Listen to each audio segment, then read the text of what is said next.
Lahore central jail में 23 मार्च 1931 की शुरुआत किसी और दिन की तरह ही हुई थी। फर्क सिर्फ इतना था कि सुबह सुबह जोर की आंधी आई थी, बहुत तेज। लेकिन जेल के कैदियों को थोड़ा अजीब सा लगा जब 4 बजे ही वार्डन चरत सिंह ने उनसे आकर कहा कि वो अपनी अपनी कोठरियों में चले जाएं। उन्होंने कारण नहीं बताया था। उनके मुंह से सिर्फ ये निकला कि आदेश ऊपर से है। अभी कैदी सोच ही रहे थे कि माजरा क्या है। जेल का नाई बरकत हर कमरे के सामने फुसफुसाते हुए गुजरा कि आज रात भगत सिंह, राजगुरु और सुखदेव को फांसी दी जाने वाली है। उस क्षण की निश्चिंता ने उनको झकझोर कर रख दिया।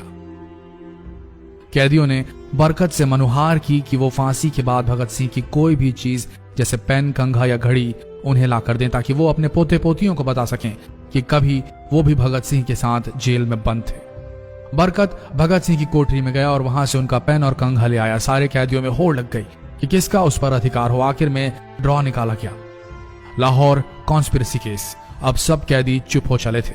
उनकी निगाहें उनकी कोठरी से गुजरने वाले रास्ते पर लगी हुई थी। भगत सिंह उनके साथ फांसी पर लटकाए जाने के लिए उसी रास्ते से गुजरने वाले थे। एक बार पहले जब भगत सिंह उसी रास्ते से ले जाए जा रहे थे तो पंजाब कांग्रेस के नेता भीमसेन सच्चर ने आवाज ऊंची कर उनसे पूछा था, आप और आपके साथियों ने लाहौर कॉन्स्पिरेसी केस में अपना बचाव क्यों नहीं किया? भगत सिंह का जवाब था, इनकलाबियों को मरना ही होता है क्योंकि उनके मरने से ही उनका अभियान मजबूत होता है, अदालत में अपील से नहीं। वार्डन चरत सिंह भगत सिंह के खैर ख्वाह थे और अपनी तरफ से जो कुछ बन पड़ता था उनके लिए किया करते थे। उनकी वजह से ही लाहौर की द्वारकादास लाइब्रेरी से भगत सिंह के लिए किताबें निकलकर जेल के अंदर आ पाती थी। भगत सिंह की जेल की जिंदगी काफी कठिन थी। किताबें पढ़ने का शौक हो चला था उन्हें कि एक बार उन्होंने अपने स्कूल के साथी जयदेव कपूर को लिखा था कि वो उनके लिए कार्ल लिब्कनेख्त की मिलिटरिज्म, लेनिन की लेफ्ट विंग कम्युनिज्म और ऑप्टन सिंक्लेयर का उपन्यास द स्पाई कुलबीर के जरिए भिजवाएं। भगत सिंह जेल की कठिन जिंदगी के आदी हो चले थे। उनकी कोठरी नंबर 14 का फर्श पक्का नहीं था, उस पर घास उगी हुई थी। कोठरी में बस इतनी ही जगह थी कि उनका 5 फुट 10 इंच का शरीर बमुश्किल उसमें लेट पाए। भगत सिंह को फांसी दिए जाने से 2 घंटे पहले उनके वकील प्राणनाथ मेहता उनसे मिलने पहुंचे। मेहता ने बाद में लिखा कि भगत सिंह अपनी छोटी सी कोठरी में पिंजड़े में बंद शेर की तरह चक्कर लगा रहे थे। इनकलाब जिंदाबाद। उन्होंने मुस्कुराकर मेहता को स्वागत किया और पूछा कि आप मेरी किताब रिवोल्यूशनरी लेनिन लाए या नहीं।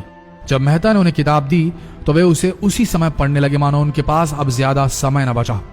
मेहता ने उनसे पूछा कि क्या आप देश को कोई संदेश देना चाहेंगे। भगत सिंह ने किताब से अपना मुंह हटाए बगैर कहा, सिर्फ 2 संदेश, साम्राज्यवाद मुर्दाबाद और इनकलाब जिंदाबाद। इसके बाद भगत सिंह ने मेहता से कहा कि वो पंडित नेहरू और सुभाष चंद्र बोस को मेरा धन्यवाद पहुंचा दे जिन्होंने मेरे केस में गहरी रुचि ली थी। भगत सिंह से मिलने के बाद मेहता राजगुरु से मिलने उनकी कोठरी पहुंचे। राजगुरु के अंतिम शब्द थे, हम लोग जल्द मिलेंगे। सुखदेव ने मेहता को याद दिलाया कि वो उनकी मौत के बाद जेलर से वो कैरम बोर्ड ले लें जो उन्होंने उन्हें कुछ महीने पहले दिया था। मेहता के जाने के थोड़ी देर बाद जेल अधिकारियों ने तीनों क्रांतिकारियों को बता दिया कि उनको वक्त से 12 घंटे पहले ही फांसी दी जा रही है। अगले दिन सुबह 6 बजे की बजाय उन्हें उसी शाम 7 बजे फांसी पर चढ़ा दिया जाएगा। भगत सिंह मेहता द्वारा दी गई किताब के कुछ पन्ने ही पढ़ पाए थे। उनके मुंह से निकला, क्या आप मुझे इस किताब का एक अध्याय भी खत्म करने नहीं देंगे?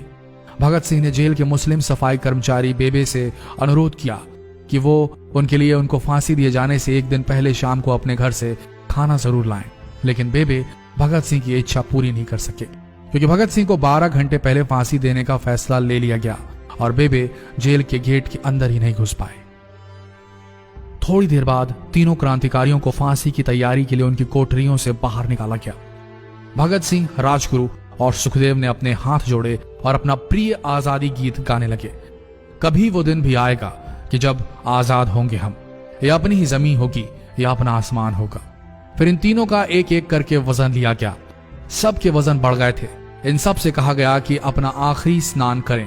फिर उनको काले कपड़े पहनाए गए लेकिन उनके चेहरे खुले रहने दिए गए। चरत सिंह ने भगत सिंह के कान में फुसफुसा कर कहा कि वाहे गुरु को याद करो। फांसी का तख्ता भगत सिंह लिए बोले, पूरी जिंदगी मैंने ईश्वर को याद नहीं किया। असल में मैंने कई बार गरीबों के कलेश के लिए ईश्वर को कोसा भी है। अगर मैं अब उनसे माफी मांग लूं तो वो कहेंगे कि इससे बड़ा डरपोक कोई नहीं। इसका अंत नजदीक आ रहा है, इसलिए ये माफी मांग रहा है। जैसे ही जेल की घड़ी ने 6 बजाया, कैदियों ने दूर से आती कुछ पद चांपें सुनी। उनके साथ भारी बूटों के जमीन पर पड़ने की आवाजें भी आ रही थी। साथ में एक गाने का भी दबा स्वर सुनाई दे रहा था। सरफरोशी की तमन्ना अब हमारे दिल में है। सभी को अचानक जोर जोर से इनकलाब जिंदाबाद और हिंदुस्तान आजाद हो के नारे सुनाई देने लगे। फांसी का तख्ता पुराना था, लेकिन फांसी देने वाला काफी तंदुरुस्त। फांसी देने के लिए मसीह जल्लाद को लाहौर के पास शाहदरा से बुलवाया गया था। भगत सिंह इन तीनों के बीच में खड़े थे। भगत सिंह अपनी मां को दिया गया वो वचन पूरा करना चाहते थे कि वो फांसी के तख्ते से इनकलाब जिंदाबाद का नारा लगाएंगे। लाहौर जिला कांग्रेस के सचिव पिंडी दास सोंधी का घर लाहौर सेंट्रल जेल से बिल्कुल लगा हुआ था। भगत सिंह ने इतनी जोर से इनकलाब जिंदाबाद का नारा लगाया कि उनकी आवाज सोंधी के घर तक सुनाई थी। उनकी आवाज सुनते ही जेल के दूसरे कैदी भी नारे लगाने लगे।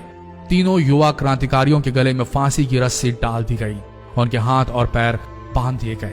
तभी जल्लाद ने पूछा, सबसे पहले कौन जाएगा? सुखदेव ने सबसे पहले फांसी पर लटकने की हामी भरी। जल्लाद ने एक एक कर रस्सियां खींची और उनके पैरों के नीचे लगे तख्तों को पैर मारकर हटा दिया। काफी देर तक उनके शव तख्तों से लटकते रहे। अंत में उन्हें नीचे उतारा गया और वहां मौजूद डॉक्टरों लेफ्टिनेंट कर्नल जे नेल्सन और लेफ्टिनेंट कर्नल NS सोंधी ने उन्हें मृत घोषित किया। एक जेल अधिकारी पर फांसी का इतना असर हुआ कि जब उससे कहा गया कि वो मृतकों की पहचान करें तो उसने ऐसा करने से इनकार कर दिया। उसे उसी जगह पर निलंबित कर दिया गया अंग्रेजों द्वारा। एक जूनियर अफसर ने यह काम अंजाम दिया। पहले योजना थी कि इन सब का अंतिम संस्कार जेल के अंदर ही किया जाएगा, लेकिन फिर यह विचार त्यागना पड़ा जब अधिकारियों को आभास हुआ कि जेल से धुआं उठते देख बाहर खड़ी भीड़ जेल पर हमला कर सकती है। इसलिए जेल की पिछली दीवार तोड़ी गई। उसी रास्ते से ट्रक जेल के अंदर लाया गया और उस पर बहुत अपमानजनक तरीके से उन शवों को एक सामान की तरह लाद दिया गया। पहले तय हुआ था कि उनका अंतिम संस्कार रावी के तट पर किया जाएगा, लेकिन रावी में पानी बहुत ही कम था, इसलिए सतलज के किनारे शवों को जलाने का फैसला लिया गया। उनके पार्थिव शरीर को फिरोजपुर के पास सतलज के किनारे लाया गया। तब तक रात के 10 बज चुके थे। इस बीच उप पुलिस अधीक्षक कसूर सुदर्शन सिंह कसूर गांव से एक पुजारी जगदीश अचरज को बुला लाए। अभी उनमें आग लगाई ही गई थी कि लोगों को इसके बारे में पता चल गया। जैसे ही ब्रितानी सैनिकों ने लोगों को अपनी तरफ आते देखा, वो शवों को वहीं छोड़कर अपने वाहनों की तरफ भागे। सारी रात गांव के लोगों ने उन शवों के चारों ओर पहरा दिया। अगले दिन दोपहर के आसपास जिला मजिस्ट्रेट की दस्तखत के साथ लाहौर के कई इलाकों में नोटिस चिपकाया गया, जिसमें बताया गया कि भगत सिंह, सुखदेव और राजगुरु का सतलज के किनारे हिंदू सिख रीति से अंतिम संस्कार कर दिया गया है। तो ये थे भगत सिंह की जिंदगी के वो 12 आखिरी घंटे। आशा करते हैं इस वीडियो में सुनाई गई ये कहानी आज युवा पीढ़ी के दिलों में मर चुके देशभक्ति को जगाने में कामयाब होंगे। जितना हो सके इस संदेश को पूरे देश में पहुंचाएं। इस वीडियो को शेयर करें फेसबुक पर, व्हाट्सएप पर, और हो सके तो इस पेज को फॉलो करें ताकि ऐसे ही वीडियोस आप तक सही समय पर पहुंच सके। मिलते हैं अगले वीडियो में, तब तक के लिए आप सबका धन्यवाद।